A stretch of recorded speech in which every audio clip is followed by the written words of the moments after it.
O mundo é uma barafunda de letras. Com elas, formamos palavras. Com uma palavra, o seu nome, seus pais lhe chamaram pela primeira vez e mostraram a você o mundo. Agora imagine que toda a nossa história começou há 35 mil anos, numa pintura em cavernas. Um dia, um homem procurou se comunicar com outro homem e desenhou a cabeça de um bisonte, ancestral do boi. Eram os primeiros símbolos que dariam origem a letras. Um outro dia, outro homem viu na cabeça do boi o contorno do que seria uma letra, o A, que iniciaria vários alfabetos. Aleph é a primeira letra do dicionário hebraico e quer dizer boi. Há 5 mil anos, pertinho um do outro, no Antigo Egito e na Mesopotâmia, surgiram 2 tipos de escrita: os hieróglifos e a escrita cuneiforme. Não eram ainda letras, mas sinais que representavam objetos, quantias e palavras. Entre o Antigo Egito e a Mesopotâmia, viviam os hebreus e os fenícios, grandes mercadores. Além de inventarem alfabetos, desenharam letras e símbolos em moedas, a uva e a parreira. O primeiro alfabeto de que se tem notícia foi criado pelos fenícios. Esse alfabeto é que deu origem ao grego e ao romano, que utilizamos até hoje. Os alfabetos grego e romano foram criados, veja a Acrópole de Atenas, seguindo a arquitetura clássica. Dali se inventaram os algarismos chamados de romanos. Colunas e letras com simetrias semelhantes e retas, como no Coliseu de Roma. A letra é filha da arquitetura. E os números? Além dos romanos, os árabes pegaram o zero, que só era utilizado pelos hindus, e deram um uso nobre aos números, com o desenvolvimento da álgebra, da aritmética e da geometria. Agora, vamos dar um pulo de 1000 anos e entrar já adiante na Idade Média. Não se escrevia mais na pedra, mas dentro dos mosteiros havia escribas que desenhavam as letras em livros, chamados de incunábulos. E o que acontecia no Oriente? Vamos dar um pulo até a China. O chinês é muito bom de caligrafia. O alfabeto chinês tem milhares de ideogramas que, combinados, resultam em novos significados.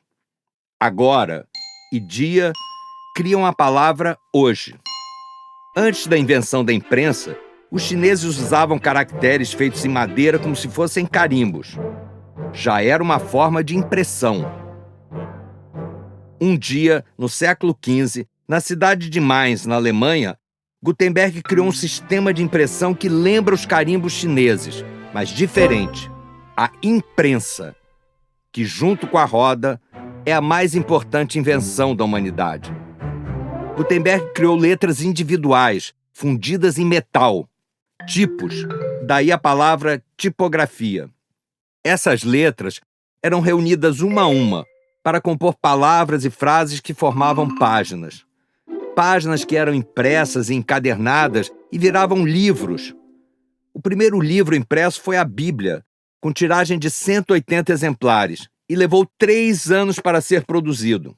O desenho dos primeiros tipos de Gutenberg era em letras góticas, o mesmo gótico do vitral da Catedral de Notre-Dame, em Paris. Nos primeiros 50 anos após a Bíblia, foram impressos mais de 10 milhões de livros. E se criaram bibliotecas.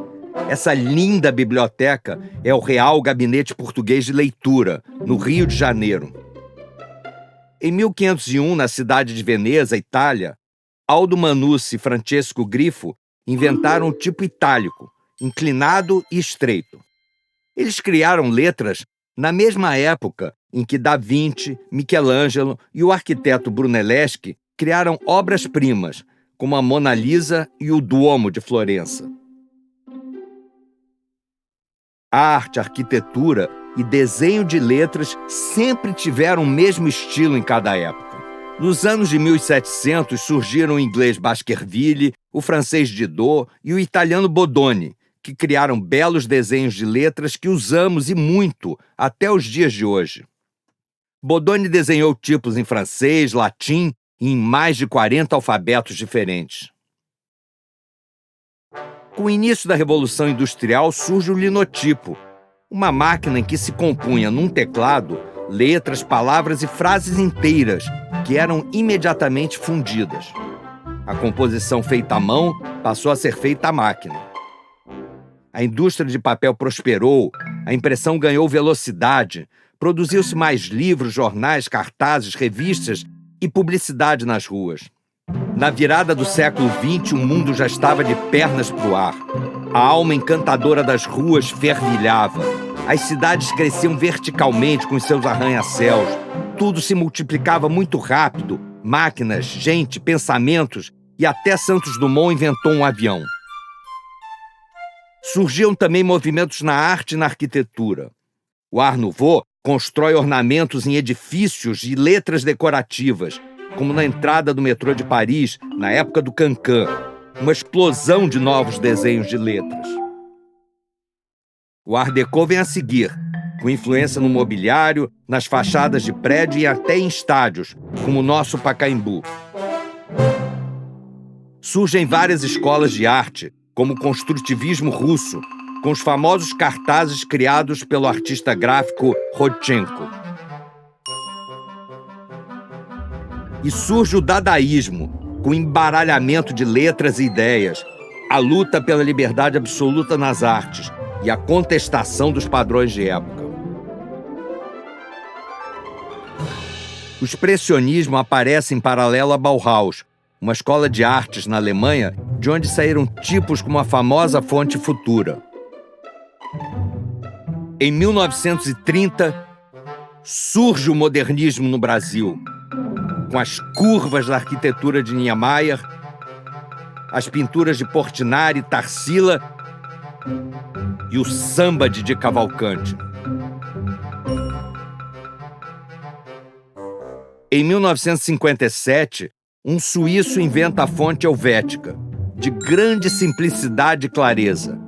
Até hoje, a fonte mais usada no mundo, inclusive no nosso metrô. Como você viu, o mundo mudou muito. Só uma coisa não mudou, desde o tempo do homem nas cavernas: o mundo das palavras, que tanto iluminam os nossos caminhos.